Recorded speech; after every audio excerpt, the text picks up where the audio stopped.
సౌదీలో జరిగిన బస్సు ప్రమాదంలో 45 మంది సజీవ దహనమైనారు. పూర్తి అప్డేట్ వచ్చింది మనకు. ఈ నెల 9న హైదరాబాద్ నుంచి మొత్తం 54 మంది ప్రయాణికులు జెడ్డాకు బయలుదేరారు. అంటే ఫ్లైట్లో జెడ్డాకు బయలుదేరి అట్నుంచి మక్కా సందర్శనకు వెళ్ళిండ్రు. అయితే 54 మందిలో అందరూ బస్సులోనే ప్రయాణించిండ్రు. ఒక మక్కా సందర్శన తర్వాత ఒక నలుగురేమో కారులో బయలుదేరిండ్రు మదీనాకు. ఒక నలుగురేమో మక్కాలోనే ఉండిపోయారు. మొత్తం 46 మంది బస్సులో మదీనాకు బయలుదేరిన క్రమంలో మదీనా ఇంకా 25 కిలోమీటర్ల దూరంలో ఉండంగానే వీళ్ళ బస్సు మొత్తం 46 మంది ప్రయాణిస్తున్న వీళ్ళ బస్సు ఆయిల్ ట్యాంకర్ను ఢీకొనడంతో దాదాపు 45 మంది సజీవ దహనమైనరు. ఒక్కడే వ్యక్తి దూకి ప్రాణాలు బయటపడినట్లు కాపాడుకున్నట్లు తెలుస్తుంది. అతని పేరే మొహమ్మద్ అబ్దుల్ షోయబ్. అంటే వాస్తవంగా కూడా మక్కా సందర్శన తర్వాత 54 మంది మొత్తం సందర్శన చేసుకున్నారు మక్కను.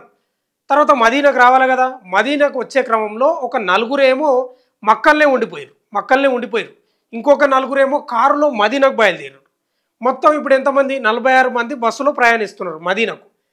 ప్రయాణించే క్రమంలో ఆయిల్ ట్యాంకర్ ఢీకొని దాదాపు 45 మంది చనిపోయిన పరిస్థితి కనిపిస్తూ ఉంది.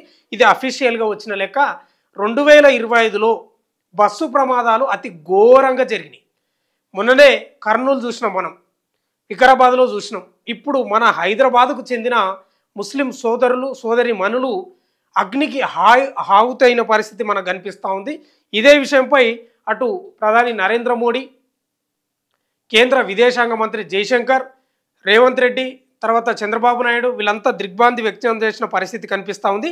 అయితే వీళ్ళ యొక్క టూర్ కూడా ఎన్ని రోజులు ఉందంటే నవంబర్ 9 బయలుదేరిండ్రు కదా హైదరాబాద్ నుంచి, నవంబర్ 23 వరకు వీళ్ళ యొక్క ట్రావెల్ ప్లానింగ్ ఉంది. అంతలోనే ఈ ఘోర విషాదం చోటు చేసుకున్నట్లు మనకు పర్టిక్యులర్గా తెలుస్తుంది. వాస్తవంగా కూడా మదీనాకు 25 కిలోమీటర్ల దూరంలో జరిగింది. అంటే అందరూ ఆనందంగా సందర్శన చేసుకొని మదీనాకు ముషారఫ్కు వస్తున్న క్రమంలో కూడా భారీ సంఘటన జరిగి చాలామంది చనిపోయిన పరిస్థితి కనిపిస్తూ ఉంది. ఈ యొక్క ప్రమాదంతో ఒక్కసారిగా హైదరాబాదు మొత్తం ఉలిక్కిపడ్డదనే చెప్పుకోవాలి. ఎందుకంటే ప్రతి ఏడు చాలామంది ఈ ట్రావెల్స్ ఏజెంట్లను సంప్రదించి మక్కాకు సందర్శనకు వెళ్ళి వస్తారు. మనకు తెలుసు వాస్తవంగా కూడా ముస్లిం సోదరీమణులు జీవిత కాలంలో ఒక్కసారైనా మదీనాకు పోవాలని వాళ్ళు కోరుకుంటున్న పరిస్థితి కూడా మనకు కనిపిస్తుంది. అంటే ఈ యొక్క ప్రమాదంలో మొత్తం హైదరాబాద్ నుంచి పూర్తి అప్డేట్ మనకి ఇప్పుడు అఫీషియల్ వచ్చిన అప్డేట్ ప్రకారం చూస్తే 54 మంది బయలుదేరిండ్రు. అంటే అవి యొక్క ట్రావెల్ ఏజెన్సీలు కూడా మనం ఒకసారి చూస్తే మల్లేపల్లిలోని ఆల్ మీనా ట్రావెల్స్ ద్వారా ఆసిఫ్ నగర్ జిర్రా ప్రాంతం నుంచి 16 మంది, మొయిదీపట్నం ఫ్లై జోన్ ట్రావెల్స్ ద్వారా 24 మంది, మరో ఏజెన్సీ నుంచి 2 సౌదీ వెళ్ళినట్లు ఇక్కడ ప్రత్యేకంగా మనకు తెలుస్తున్న పరిస్థితి కనిపిస్తూ ఉంది. ఇంకో విషయం ఏంటంటే కేంద్ర విదేశాంగ మంత్రి జైశంకర్ స్పందిస్తూ తీవ్ర దిగ్భ్రాంతి వ్యక్తం చేస్తూ రియాద్లో ఎంబాసీ అధికారులు మీకు అండగా ఉంటారు, అదేవిధంగా జెడ్డాలో కాన్సులేట్లు కూడా మీకు బాధిత కుటుంబాలకు అండగా ఉంటారని ఒక ధైర్యాన్ని నింపే ప్రయత్నం కూడా చేసిండ్రు. ఇంకా విషాదకరం ఏంటంటే ఈ యొక్క ఘోర కలిలో ఈ మంటల్లో ఒకే కుటుంబానికి చెందిన ఒక కుటుంబానికి 8 మంది చనిపోయారు, ఇంకో కుటుంబంలో 7 చనిపోయారు. ఇది మరి ఘోరం. ఈ మధ్యలో వికారాబాద్లో ఒకే కుటుంబానికి చెందిన 3 అక్క చెల్లెలు చనిపోయారు. ఆ విషాద వార్తలు మనం ఇంకా మర్చిపోనే లేదు, మెదల్లో మెదులుతూనే ఉన్నాయి. ఆ ఘటనలు మర్చిపోక ముందుకే ఈ ఘోర ప్రమాదం నిజంగా 2025 అసలు మనకు నిజంగా కలిసి రాదనే చెప్పుకోవాలి. కలిసి రాలేదు. ఘోర ప్రమాదాలు, మామూలు ప్రమాదాలు కాదు. ఎప్పుడు 2013-14 సబ్జెక్టు కరెక్షన్ కొత్తకోట పాలెం దగ్గర బస్సు ప్రమాదం జరిగితే అగ్నికి హావుతైతే ఆ ప్రమాదంలో 45 మంది ప్రయాణికులు చనిపోయారు. ఆ విషాదం తర్వాత 2025 దాదాపు 12-13 ఏళ్ళ తర్వాత ఈ ఘోర ప్రమాదాలు చోటు చేసుకున్నాయి. కర్నూలు బస్సు ప్రమాదం అయితే ప్రతి ఒక్కరిని కంటతడి పెట్టించింది. ఒకటే ఫ్యామిలీకి చెందిన భార్య భర్తలు, వాళ్ళ పిల్లలు, చిన్న పిల్లలు మాంసపు ముద్దలుగా తయారైపోయారు. ఇగో వీళ్ళంతా ఇదంతా హైదరాబాద్ నుంచి వెళ్ళిన వ్యక్తులు, వీళ్ళంతా ముస్లిం సోదరీమణులు, వీళ్ళంతా పోయి మొత్తం అగ్నికి హావుతైపోయిన పరిస్థితి కనిపిస్తూ ఉంది.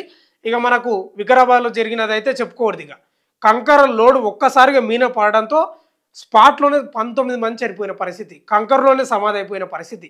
ఈ 2 సంఘటనలు మర్చిపోకముందుకే ఎందుకో గాని అర్థమైతలేదు కానీ ఒక ప్రమాదం జరిగితే దానికి సంబంధించిన తాలూకు ప్రమాదాలు జరుగుతూనే ఉంటాయి. మన హైదరాబాదు వాళ్ళే మక్కా సందర్శనకు పోయి ఘోరంగా చనిపోయారంటే నిజంగా ఆయిల్ ట్యాంకర్ 2 డ్రైవర్లంట, ఒక క్లీనర్, వాళ్ళు కూడా మంటల్లో కాలిపోయిన పరిస్థితి. ఇంకా ఆయిల్ ట్యాంకర్ అంటే మీకు తెలుసు, ఒక్కసారి నిప్పురవ్వ దానికి అంటుకున్నదంటే పేలిపోతే మొత్తం మాంసం ముద్దలుగా తయారట. నిజంగా ఒకటే వ్యక్తికి నూకలు ఈ భూమి మీద ఉన్నాయనే చెప్పుకోవాలి. మహమ్మద్ అబ్దుల్ షోయబ్ అనే వ్యక్తి ఢీకొన్నెంబడే, వీళ్ళ బస్సు పోయి ట్యాంకర్ని ఢీకొన్నెంబడే దూకి ప్రాణాలు కాపాడుకున్న పరిస్థితి మనకు కనిపిస్తుంది. ఇంకా జయశంకర్ కూడా కొన్ని ఫోన్ నెంబర్లను అందుబాటులో ఉంచింది కేంద్రం కూడా. ఆ ఫోన్ నెంబర్లు ఏంటంటే కేంద్రం హెల్ప్ లైన్ సెంటర్లు ఏర్పాటు చేసిందంట. ఏదైనా సమాచారం కోసం కొన్ని హెల్ప్ లైన్ నెంబర్లు చేసింది. మనం ఒకసారి దానిలో చూస్తే 8002444003 ఇది ఒక నెంబర్ హెల్ప్ లైన్, కేంద్రం ఇచ్చినటువంటివి. ఇంకో నెంబర్ ఏంటంటే 0122614093 ఇది ఒక సెకండ్ నెంబర్. ఇక మూడోది వచ్చేసి 01266144276 ఇది మూడోది. ఇక నాలుగోది వచ్చేసి 966556122301 నెంబర్లను సంప్రదించాలని కేంద్రం హెల్ప్ లైన్లను కూడా ఇచ్చిన పరిస్థితి మనకు కనిపిస్తుంది. అదేవిధంగా మన తెలంగాణ రాష్ట్రానికి సంబంధించిన వాళ్ళే కాబట్టి, ముఖ్యంగా హైదరాబాద్ వాసులే కాబట్టి ఇక్కడ తెలంగాణ రాష్ట్ర సచివాలయంలో కూడా హెల్ప్ లైన్ కంట్రోల్ రూమ్ను కూడా ఏర్పాటు చేసిండ్రు. ఆ నెంబర్లు కూడా మనం ఒకసారి చూస్తే కంట్రోల్ రూమ్ ఏర్పాటు చేసి హెల్ప్ లైన్ నెంబర్లు వచ్చేసి 7999599754 ఇది ఒక నెంబర్. ఇక రెండో నెంబర్ వచ్చేసి 9912919545 ఈ నెంబర్కి కాల్ చేయాలని ఇక్కడ సచివాలయంలో హెల్ప్ లైన్ ఏర్పాటు చేసిండ్రు. ఇక ఢిల్లీలోని రెసిడెంట్ కమిషనర్, భారత విదేశీ వ్యవహారాల మంత్రిత్వ శాఖ అధికారులతో వీళ్ళు మాట్లాడుతున్న పరిస్థితి కూడా కనిపిస్తూ ఉంది. ఏదేమైనా ఈ ప్రమాదం చాలా ఘోరమైన ప్రమాదం. నిజంగా ఇక్కడి వాళ్ళు దేవుని మీద భక్తితోటి, వాళ్ళ యొక్క మత ఆచారంతో వాళ్ళు ఏదైతే జీవితకాల లక్ష్యంగా పెట్టుకుంటారో ఒక్కసారైనా మక్కని సందర్శించకపోతే వాళ్ళ జీవితం సంపూర్ణం కాదు అనేది ఏదైతే పెట్టుకుంటారో వాళ్ళు ప్రతి ఒక్కరు దాదాపు పోవడానికే ప్రయత్నం చేస్తారు. 45 మంది 54 మంది ఇక్కడి నుంచి బయలుదేరితే హైదరాబాద్ నుంచి 45 మంది సజీవ దహనమై ఒక్క వ్యక్తి బతికిండు. అంటే 8-9 మంది బతికి బయటపడ్డారు. వీళ్ళు నలుగురు అంటే మక్కాలో ఉండిపోయిన నలుగురు, మక్కా నుంచి మదీనాకు బయలుదేరిన నలుగురు, బస్సు నుంచి దూకి ప్రాణాలు కాపాడుకున్న వ్యక్తి, మొత్తం 9 మంది ప్రాణాలు కాపాడుకుంటే 45 మంది సజీవ దహనమయ్యారు. వీళ్ళ యొక్క ప్లాన్ ఏంది? నవంబర్ 9 నుంచి నవంబర్ 23 వరకు వీళ్ళ ట్రావెల్ ప్లాన్ ఉంది. ఈ ట్రావెల్ ప్లాన్ మొత్తం బుగ్గిపాలైందనే చెప్పుకోవాలి. ఎందుకేమో తెలియదు కానీ 2025 మాత్రం తెలంగాణ కలిసి రాలేదు. ఘోర కలి, మామూలు కలి కాదు. నిజంగా ఈ బస్సు ప్రమాదాలు ఘోరంగా జరుగుతున్నాయి. నిన్ననే హైదరాబాద్ వరంగల్ జాతీయ రహదారిపై ఆగి ఉన్న లారీని ఢీకొట్టే ఆర్టీసీ బస్సు, అది కూడా ఎక్స్ప్రెస్ ఆర్టీసీ బస్ ఢీకొంటే 2 స్పాట్ డెత్లో చనిపోయింది. ఇట్లా ఈ ప్రమాదాలను చూసుకుంటే నిజంగా చాలా బాధపడుతున్న పరిస్థితి కనిపిస్తూ ఉంది. ఇంకా కుటుంబాలకు సంబంధించిన వాళ్ళే చనిపోయారు, ఒకటే కుటుంబానికి. వీళ్ళంతా ఎట్లుంటారంటే మక్కకు పోయేటోళ్ళు, బంధువులు, కుటుంబ సభ్యులు, తెలిసిన వ్యక్తులు, ఫ్రెండ్స్ వీళ్ళే ఉంటారు. ఎక్కువ శాతం కలిసిపోతారు. ట్రావెల్ ఏజెన్సీ వాళ్ళు ఉంటారు కదా, మక్కకు వెళ్ళే క్రమంలో వీళ్ళను సంప్రదిస్తే ఈ ఏజెన్సీ వాళ్ళు అక్కడ వీళ్ళు ఏర్పాట్లు చేస్తారు. మొత్తం అక్కడ వీళ్ళు ఫ్లైట్లో వెళ్తారు. అటు నుంచి మక్కకు పోవడానికి ట్రావెల్స్ ఏజెన్సీని సంప్రదించి వీళ్ళ యొక్క సమాచారంతో అక్కడ నుంచి అక్కడ వెళ్ళిపోతుంటారు. వీళ్ళంతా ఒక ఫ్రెండ్స్, కుటుంబ సభ్యులు, బంధువులు, తెలిసిన వాళ్ళే ఉంటారు. ఇట్లా ఎన్నో ఆశలతోటి ఉన్న ఈ వ్యక్తులు నిజంగా ఘోర ప్రమాదం జరిగి మొత్తం చనిపోయిన పరిస్థితి కనిపిస్తూ ఉంది. ఏదైనా కేంద్ర ప్రభుత్వం కూడా స్పందించింది ఈ విషయంపై. ప్రధాని మోడీ, రాష్ట్రపతి ముర్ము, కేంద్ర మంత్రులు, తెలుగు రాష్ట్రాలకు సంబంధించిన సీఎంలు అందరూ స్పందించి దిగ్భ్రాంతి వ్యక్తం చేసి సంతాపం కూడా ప్రకటిస్తున్న పరిస్థితి కనిపిస్తూ ఉంది. ఏదేమైనా ఈ ప్రమాదానికి తాలూకు ఒకటే డీటెయిల్స్ ఏంటంటే అప్డేటు, మొత్తం తెలంగాణ వాసులే, వాళ్ళు మొత్తం తెలంగాణ వాసులే. 54 మంది బయలుదేరితే 9 మంది బతికి బయటపడ్డారు. 45 మంది అగ్నికి హావుతై చనిపోయిన పరిస్థితి కనిపిస్తూ ఉంది. ఈ ప్రమాదాలను చూస్తుంటే నిజంగా ఆర్టీసీ బస్సులో ప్రయాణం చేయాలంటేనే భయపడుతున్న పరిస్థితి కూడా కనిపిస్తూ ఉంది ఈ మధ్యకాలంలో. ఎందుకంటే ఇవన్నీ స్లీపర్ బస్సులు, ఎక్కడ తప్పించుకోవడానికి అవకాశం ఉండదు. మొత్తం గ్లాసులు మొత్తం క్లోజ్ ఉంటాయి.